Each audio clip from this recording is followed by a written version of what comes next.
magiging madali na ngayon ang pagpasok ng kada irigenyo at mga taga-karatig lugar sa mga establishmento sa Iriga City.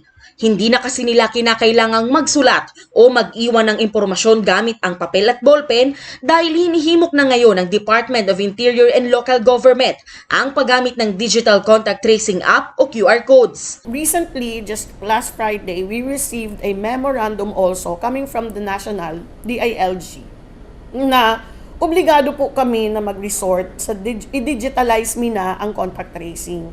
So, kaipuhan, mag-resort kami sa mga QR codes, mag-resort kami kung igwa ng existing, i-align na lang po sa Stay Safe kang DILG.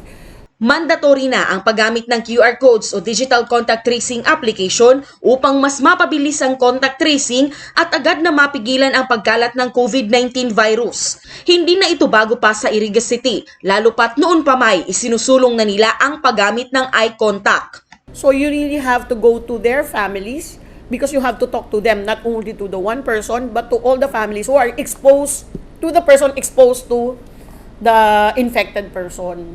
So imagine nindo kung pira yan, kung halimbawa 10 ang pamilya, kung saro pa lang, 10 ang i-interviewin mo.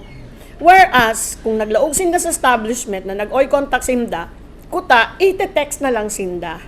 Paka-text sa inda, o yaon na dyan ang mas-swab, isa-swab na po. Makatutulong ito, lalo pa ngayong may panibagong variant ang naturang sakit. Na-approve mi na sa inda, na bako ining kagustuhan lang kang city, bako lang ining kagustuhan mi lang, kasabi nga ni Ninda, o ida Pero ini talaga para sa karayan kang gabos.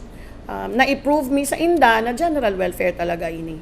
Umaasa ang alkalde. Tutulong ang bawat irigenyo sa COVID-19 response na ito ng national government at ng LGU.